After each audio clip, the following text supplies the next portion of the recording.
Thank you for being so early. So, I will tell you this from the perspective of someone who's been both employer and an employee over the last 10 years, mostly a Perl developer. So that's just to contextualize all this.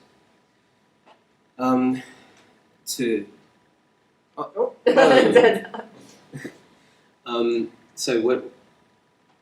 Don't play. Okay. So about me.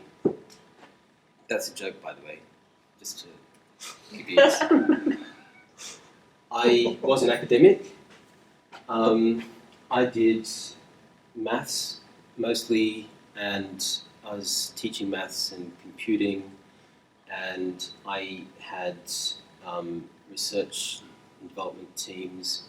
I had teams doing software for formative learning, formative assessment.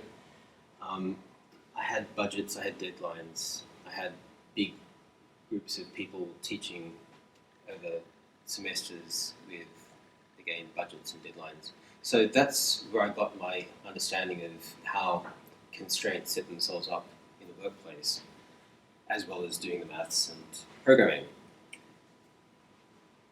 And these are the places I've worked. I should say that this is by country. I haven't worked in Perth, and I haven't really been too far in that direction either. So then the second half of my career, which we're in at the moment, was essentially coming out of academia and finding a job as a developer in London. And mostly as a Perl developer of web-oriented stuff. That it was going from advertising through retail and search engines and stuff like that. So that's the context of all this. Over the last year, I've been running Geek Uni. It went live in November last year. And so I'm also teaching online mostly to individuals and also to companies. And this is where I work now, even though I don't move around much. And I have no idea how much area is covered. Interesting that that's empty, but I won't take it personally, it's where I'm from. Okay, so here's the topic that we're going to discuss. Now that you know who I am that's talking about it, and you can always sprinkle it with salt. How do you grow a team? And how do you grow a team in a healthy way? And not just any team, but a developer team, and not just any developer team, but a Perl team, okay? And it's not just because we're at a Perl meetup that I'm saying that. So this is the ideal way in which to grow a developer team. So this is how many developers you have in the team. These are the years, and this is the amount of work that you give to the recruitment agent. Number of developers that they recruit for you. Don't worry, it's not going to happen, because that's not true. Developers leave, and so we're going to have to do some work with the recruiters to get more people in order to grow the team. That's pretty obvious, right?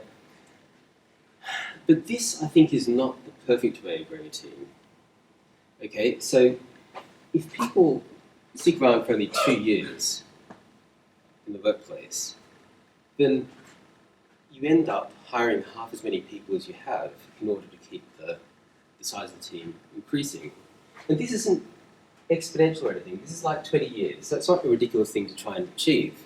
But if you have people leaving after 2 years, it's not healthy.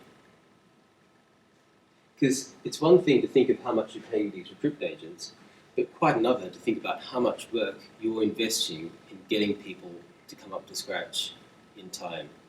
Because even if they're already a good Perl developer, learning the business 6 months at least before they're being really productive.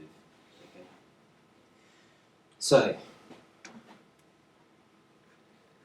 I think this is what we can hope for, and I'd like people's views on whether my numbers are way out. But so the idea here is that you're recruiting approximately 20%. Is that right? 25% of the number of people that are in the team, with a view to knowing that you want to increase at that rate and people will probably only stick around on average for 5 years. How's that sound? So I think this is the goal, that we would like to have healthy, thriving, productive Perl teams, because if it goes much further up than that, then we're going to spend more time training people about how the business works and being productive, more productive on account of the number of people there. So, how to grow a Perl team with moderate churn. Churn is the red line, yeah? So you don't want that to get too high.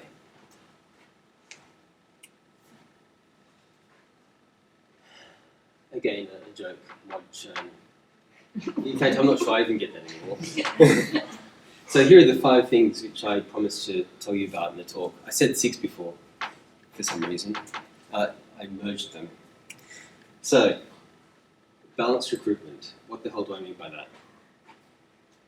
I should pull out my notes, actually. So this makes complete sense, I'm sure. This is on day 1 of the business starting, and these are the kind of people that you recruit, okay? I have one of these in the back, I'm not quite sure which one though. No, I mean, I know which person it is, I just don't know which character it is. So, okay, so you need people who can guess at the direction of the business as they're coding, okay? We're not talking writing specs and going through the whole process of, does everyone agree that's what we do? There's a lot of experimentation and a lot of just going out and finding new territory and basically, to some extent, driving into some level of detail the business. But that is not forever, okay? Then you need something which is more mature. And by mature, I mean you've got people who've been sticking around for a long time, they're advanced developers, they're going to get bored, right? On day 1 it was exciting because, yes, they were sudoing as root and writing code from scratch on live. Now, some sysadmins come in and said, no, you can't do that anymore. You have to develop and deliver in a sensible way. So you've got to keep them entertained, right? Because they know a lot about the business. You don't want them to forget that. So, what do? You set up a team where you have some junior people, some senior people. The senior people can mentor the junior people, and they can do with the business context that they have, they can make a lot of decisions and have a very productive team. The junior people, they come in maybe knowing no Perl, maybe knowing a bit, but they learn first of all the Perl, then they learn the business and the way it all works together. So I think that if you have that kind of structure, it's much more likely that people are going to stick around because they feel as though they're contributing something of their own value. Continuous learning. So I didn't learn Perl there. That's where I went to university. That's Sydney University. In fact, when you Google for university for images, it's the first one that comes up. And it's on a Canadian site for some reason. It's some kind of strange research grant thing. But anyway, they don't teach Perl. And there's a reason they don't teach Perl. Any ideas? Trendy enough? A bit of that, maybe. No? Oh, come on, surely you guys have been in this area for a long time. I'd like to know your thoughts. There is more than one way to do it. Very hard to teach it in university. Yeah, I'd say that's a large portion of it. I was on the phone yesterday to someone from a university saying, could you put together a course for us? And he was dragging me along through all the details of how it's going to structure into the new degree and blah, blah, blah, blah. And he said, so, can you do it in Java? And I said, no, I'll do it in Perl. Python? No, Perl. And then okay, he didn't quite hang up, but it was pretty close, okay?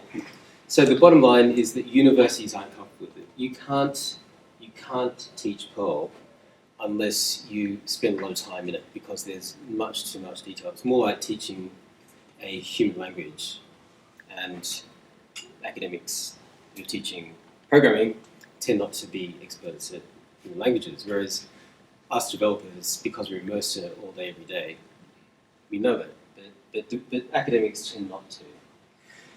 I was an exception to the rule because at my university, we were a kind of a young university and competing very hard for students, and so we were famous for getting the highest number of people into jobs at the end with a degree.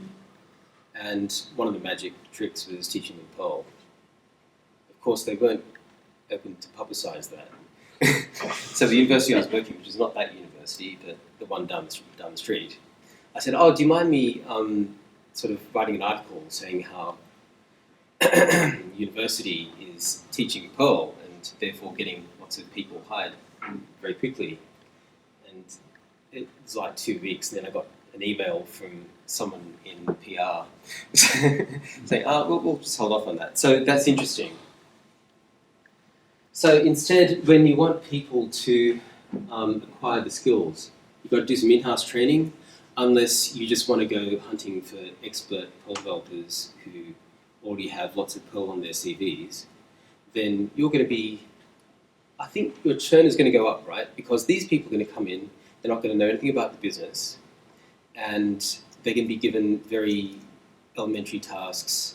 So you have to really keep them engaged. But if, in the long run, their career looks as though it's just going to be doing more of the same, they're not going to stick around. So you have to have a place where everyone can keep learning, whether it's technical or managerial or whatever.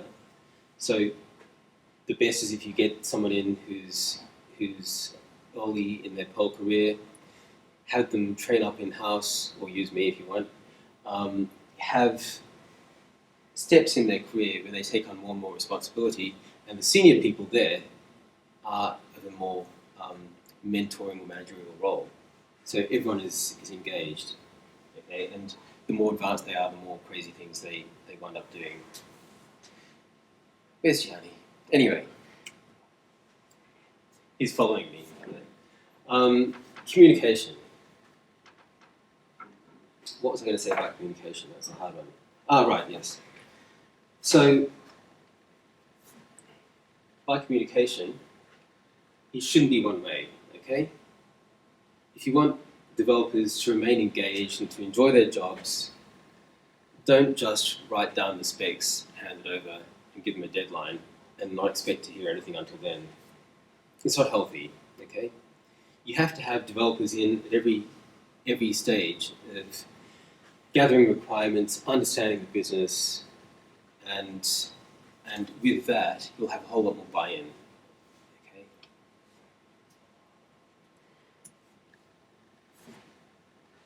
Ownership. Now, what am I talking about here? Right. Okay. That's not what I'm referring to. I'm not talking about offering people shares. I think it's very nice if you do. Don't get me wrong. I'm available. But that's not the point. What I'm making is this. I'm talking about responsibility. Okay. So it's a bit connected with the last thing I was saying, but don't just give them a very compartmentalized task and say, go do that, because chances are they'll do the wrong thing. There's no way, in theory and in practice, that you can explain what you want in such a big complex system in a very confined set of facts which you're presenting in one little slot. The way to do it is to have developers involved in understanding requirements, writing them up, proposing, doing alphas, all that kind of stuff, all the way through testing, deployment, maintenance. And in that, they get a sense of ownership of what they're doing. And it will increase the quality, right? Because if they're just doing a handover, they think, just got to get this out the door before 5:30 so I can go to the pub and click submit. Goes off, yes, commit works, deployed works, things have fallen over, it doesn't matter, they don't have my phone number. Is that what you want? So ownership. And finally, passion. Another thing which is very Perl specific. As you'll see, there are people here who do all kinds of stuff as their hobbies for free. They write lots of stuff for CPAN, they give talks, they are very much engaged in the community and the whole ecosystem. And our workplaces should support that. Okay, set aside time for crazy coding, doing something which is productive to work that you hadn't even thought of, because there are so many little holes and gaps in the process of any workplace where you think, oh yeah, I'll just do it. I'll just follow the process, and you realise that you're wasting 2 hours a day doing dumb things. And so if you give them a hack day, in 2 days, developers can often come up with solutions to avoid that kind of boring work. It improves their life, improves your productivity. You do that, and everyone's happier, and people will stick around. It's a passion picture. You know what that is? Anyone? Action plan. Well done. 10 out of 10. That's it. Any questions? Any comments? How big have you grown, Geek Uni? How many people have you got? How many people are you teaching at the moment? It's I remember when you started, I was wondering. it's around the 100 and something mark. I don't know exactly how many, but yeah. Yeah. Send them our way when they're ready. Sorry? Send them our way when they're ready. I can't do that I with know, most of I know. them because they're actually, a lot of them are coming through their employers. No, I think it's a good program. But the ones who aren't otherwise taken, yeah, I have your site on your link Yeah. on my training thing. But Oh, thanks. So do you think there are other forces at work, like some of the agile methodologies that are around that might also be trying to kind of improve the sense of collective ownership? absolutely, Yeah. yeah. I don't know if it's certainly. I don't think I've seen the word ownership in Agile. Does anyone have a view on this? But I think that is essentially what I've got from it. Yeah, I mean, it's one of the things I noticed with my transformation was the idea that you didn't own a piece of code anymore. It was anyone should have to work on that code. Yeah, we talk about shared ownership, Yeah. so that everybody individually and collectively are responsible for the code. But it seems to be very technical in terms of ownership of this technical decision. Oh, it's supposed to ownership of a bit of a project or a Yes. particular ticket. You own your ticket from the time it hits you to the time it's actually deployed. Exactly, Yeah. and the sort of the business as a whole, I think, to a large extent, have been at places where the technical departments seem to be like out the back near the toilet, and In the basement. you just get stuff thrown at you and get it out the door. Whereas a sense of ownership of the business. I think that's what Agile does its thing with demos, because if your development team is demoing back to your business, you get that feel for, you get to sit in the room and see your piece of software being demoed back to business owners. So I think that Agile helps. practice certainly makes this much more attainable. I should have called it Agile. Didn't I just ride the bandwagon? Andrew, are you finding that people coming to Geek Uni are people who are in Perl companies and are being sort of sent your way, or are you getting people who are coming from like non-Perl backgrounds who actually want? Both. Really? Yeah. And what? So I'm finding, because we're hiring juniors and training them, but mostly they tend to not have had Perl as a thing in their heads before. We say. Yeah. What's your question? How are you getting people interested? Like, what is it a community thing? Is it a branding thing? I don't know. I don't know what has enticed Has me. triggered them to come? I'm about to start a project where I'm going to try and extract some of this information out of them. Because that would be fascinating. Because the reason universities aren't teaching it is because universities aren't being asked for it as much as anything else. If there was a massive Yeah, certainly the size of the whole job market is about a third that of Python here in London. So yeah, it's understandable. But on the other hand, a lot of companies don't advertise for Perl Perl jobs, they say, come do Python and then fix this bullshit that we talk about. So in some sense, a lot of companies don't want to make it public that they're doing Perl. Sorry. Do you have do you know what the split is between people coming to Geek Uni who want to learn Perl and people coming to Geek Uni perhaps to say, look, I can do Perl, here's me proving it? No, not getting that much of that sort of applicant. Do you think there's much of a need for that in this kind of Sort of the ongoing development. What I have seen almost like quantification of your skill Yeah, level fair enough. in the random discussions I've had, I'd say a large portion of these people are entrepreneurs who want to get something out there quickly. And they've observed, and I'm not just talking about old people either, they've observed the companies that they've worked with or know something about are the ones that have moved very quickly based on Perl. So, yeah. Okay. That's it. Thank you very much. Thank you very much.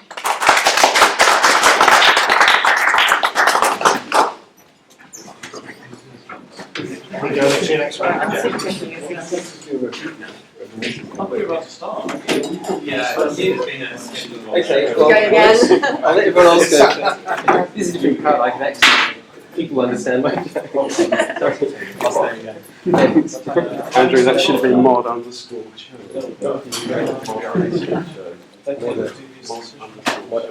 I saw the same round, but only when I was I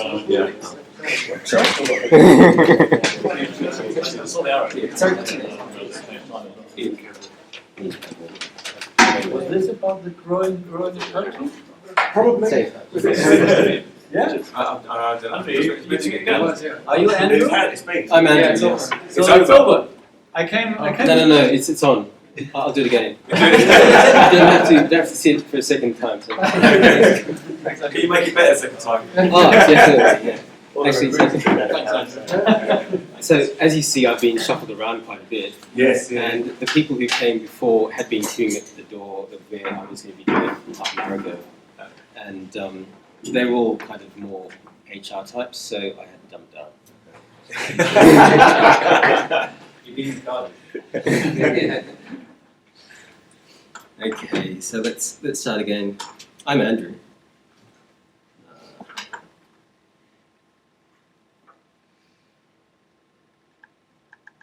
I don't want you to see all those slides.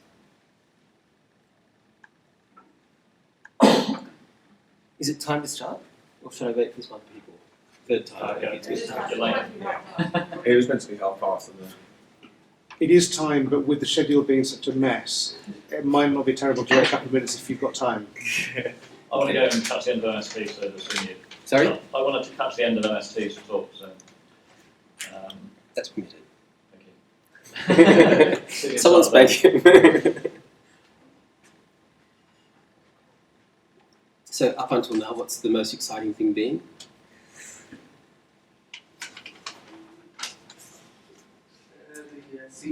Yeah, super. Okay, what was being announced? It's about dependencies and how modules depend on others and Sorry, I missed it. Stefan's talk on the mop was good. The meta Very object sorry I stuff. missed that. It's looking simpler and quite clean and And it's not gonna feasible. It's quite nice. I missed out a lot for 3 hours of teaching this morning, but I had some happy students. I was really pleased. I did some very, very serious marking. I don't know if you noticed, but I was sending emails left, right, and centre for my class in the morning, and I got 10 students compared to last year where we had 1. So progress has been made. These are people who would never have come to this workshop before. So. Hey, I think this is it. So, sorry if you've already seen the ending. I'll try and make it a bit more exciting this time. So, first of all, I'll tell you about myself to put everything I say in context. See, I saw people smiling at that, whereas the other one is. So for the first decade of my career, I was an academic. I was doing maths. I was doing maths and computer science research. And I was teaching. When I got a permanent job, I was teaching classes of 300 or 400 with things like Bash and a bit of Perl. And as such, I was not just learning teaching, but I was also learning managerial skills to some extent. I was also managing research projects and grants and things like that, which come along with people, deadlines, and budgets. Okay, so that's one of probably the only important thing I really learned at university. But anyway, it's gone. No, I also learned Perl. And these are the countries I worked in, not the whole of these areas, of course, but Sydney is where I'm from. And I was in Austin, Texas. I never went outside Austin because it was scary, too many cowboy hats. I worked in Vancouver, I worked in Paris, in Berlin, and I even worked in St Andrews. But now I'm moving on from that, and I'm settling in London. So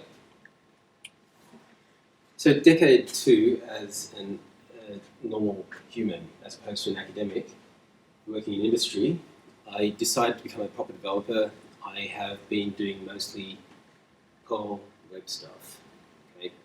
Whether that be retail or search engines or whatever. So, and that is very skewed, right? It's like all of the Perl ecosystem. I haven't done any bio-Perl yet. I'd like an opportunity if anyone wants to offer me something. And apart from being a Perl developer in industry, I've also been starting a business, which is Geek Uni, where I train people in Perl, in person and online. And I have approximately half individuals and half companies giving me their newbies. So, and now my geography is slightly different, which is where I have all my Geek Uni clients. I don't actually leave London at all anymore, but this is where I have customers from. Unfortunately, no one from Sydney, but I'm working on them. So, that's me. Here's the topic of today, which is how to grow a team, not just any old team, a Perl developer team. So, what are the challenges? It's basically a matter of not just getting Perl developers in, but also keeping them. Now, this is the ideal situation. You've got a company, you started it in year 0. By year 20, you hope that your Perl team will have 24 developers. It's not overly ambitious, it's not going nowhere. And the ideal situation is that you just hire a few more people every year. See? That doesn't work because developers do die. Don't know how long I've got to go, but I'm not going to guarantee 20 years to anyone. And furthermore, sometimes they just get itchy feet. They die of itchy feet. So this is what we call high churn. If developers leave every 2 years, so the developer comes and works for 2 years and then goes, it gets kind of expensive for recruitment agents. They looked at me a little bit angrily, but they didn't deny it. Okay, if every person, for every 2 people that you're hiring, one of them is going to go in a year. Sorry, for every 2 people that you've got in your staff, one is going to leave, and so you need to replace them, as well as get another one to to expand the size of the team. 2 years sounds like a long time, but actually it's a short time from the perspective of the company. So we want them to stick around for longer. And so that is largely the topic of this talk, how to get people to stick around for longer and how to recruit the right people so that you do have this consistency. So if people stay for 5 years, the recruitment agents still get a fair bit, but they're not completely screwing you.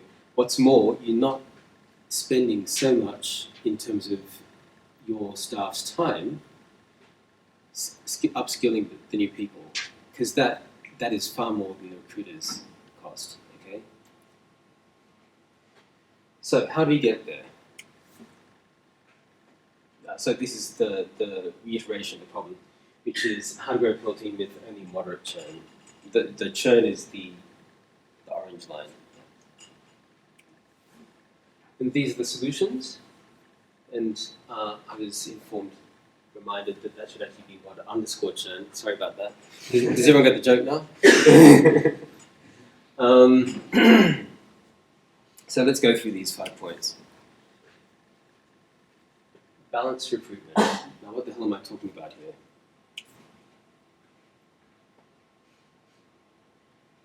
This is balanced recruitment on day one. Okay, when you need to grow a Perl team, and the first 2 developers, they have to be thinking past what you know you want. Okay, they have to be making decisions on the fly. There's not going to be a whole lot written down. They have to be a mix between a genius and a cowboy. I'm not saying you should get one genius and one cowboy. I'm saying you should get someone who's a mix of those 2 blends. And that's how you're going to get going. But then when you have more business coming in, you need to expand the team. You need something a bit more like this. Okay, so you have to have a whole group of people who have fairly well-defined roles. They have roles which match their skill set and their maturity in terms of the business, and they all have to feed into each other. Okay, so if you have some very advanced developers from day one, and to keep them on, but you've got 10 more clients, and they all have to have this manual startup script written for them or something. These people are going to be slashing their wrists. Okay, so you need to grow. You need to have beginners coming in, perhaps learning Perl, perhaps using Geek perhaps being mentored by the more advanced developers, who are then allocating smaller tasks to them until they get up to speed. And so the more advanced people will be doing the more fun things, which include, we'll come back to that later, but include design and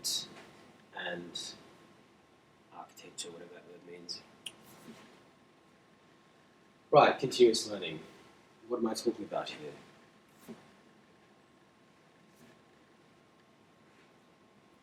That is, would you believe, a university. It's a university I went to. Anyone know which one it is? Andrews? Hmm? Is it St Andrews? Nope. No. Look at the sky. No, actually, it's very clear in St Andrews too. It's Sydney University.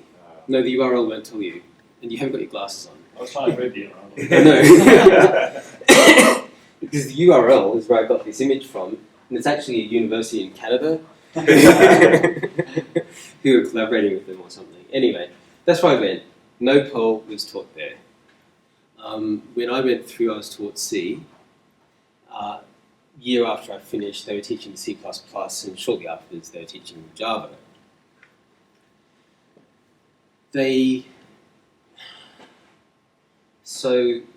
Why is Perl not taught at university? I'd like your views. You should put your fingers in your ears. I'm sorry. And then sitting around because I got his phone. Second view. It's got his bank account details. Okay, so yes, any ideas why Perl is almost no universities? The one I was teaching at was doing it, but any ideas? Supply and demand. Supply and demand economics. Maybe, yeah. I don't know the answer, by the way. I'm just asking people's views. I think maybe they're looking at kind of bigger enterprisey jobs rather than small style jobs. I can think of 2 banks here that have got lots of Perl in them. Yeah, that's true. I think it's not because the language isn't strict. It's such like C. It's not as You're getting close to my view on it, which so is that it makes it a little bit difficult to define in that sense. absolutely. I think for me that's probably one of the main reasons, because I think academics want, particularly technology-focused academics, as opposed to the humanities, they want something which is strict and clear. They want rules, they want formula, they want equations, and proofs. Wouldn't more universities be teaching Haskell rather than Java if that was the main criteria? You'd be surprised at the number of universities where that kind of stuff is taught, actually. I mean, not just Haskell, but Lisp and things like that. Good for them. And it's usually just a small portion of the degree. They do make one subject with that. And then at the end, they try and package the student up as a Java developer because there are lots of Java jobs. But the other thing is, of course, the size of the job market, and it's a vicious cycle, I think. So I was contacted by a university yesterday saying, we'd like to put together an OO course and give me context and whereabouts in the curriculum and what the students would know. And I said, so it's going to be in Java. I said, well, I'll be teaching it in Perl actually. And he said, oh, Python? There's no Perl. So anyway, universities have a way to go. And maybe they'll never get there. And I think we have to just assume that. We have to stop assuming that universities churn people out and we can just take them on. We have to do training in-house, okay? Actually, Larry recently uttered the opinion that Perl 6 will be more suited for universities because it is spec'd. And Perl 5 never was spec'd. It has only the one implementation. We'll see. This is counter to academia. Yeah, I know. That was his view. He had to pull his head in quite a lot to get it to run on Java. I think we'll see. I think it's still so magic that academics will have trouble with it, but I'm all for it. And if he gets those 5-year-old girls playing Perl, then all for it. So where were we? Academia. It's not going to. Well, so the other thing, of course, is that Perl is one of many languages which came about at the same time. Perl, Python, Ruby, and they're all sort of wrestling for a small market, for large market, but a small portion of the large market. So academics won't go the hardest one, which Perl is. So you have people learning Perl in-house. You have to give scope for them to either do in-house training or something to get to the point of writing Perl at a basic level, and then there's going to be mentoring from within the team so they can feed them harder and harder topics. You need to be fairly, you have to have a collaborative environment where they can work together and review each other's code. But the more advanced people have to keep doing their experiments and keep pushing out the borders of what you can do with Perl. Otherwise, they'll get bored and find another job. Okay? So you've got to leave scope for hack days and things like that, where people can develop their own skills. That said, it is also very productive to a company to have hack days because usually problems that you never articulated get solved. Communication. Each time I have to look in the book to remember what I was going to say about this. That's communication for you, isn't it? Right. So, this is related to the next one, which is buy-in, but basically, don't just go giving people specs on a bit of paper and saying, I want the result in a week and that's it.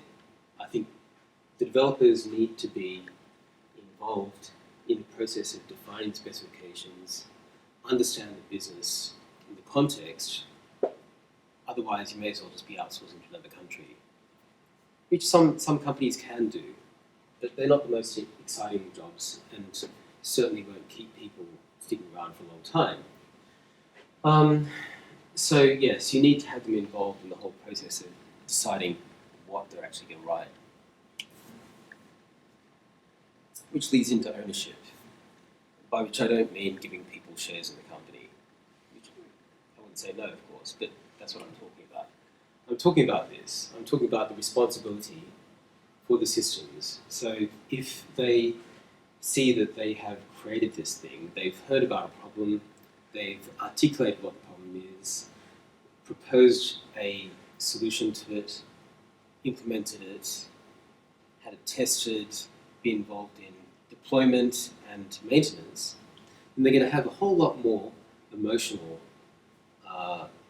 connection with that product and are less likely to walk out the door. Okay? It's their creation. And that leads to passion, which is, again, another step forward, which is that the Perl community is full of people who are doing it from passion rather than just because it's their job. They contribute to CPAN, they give talks, they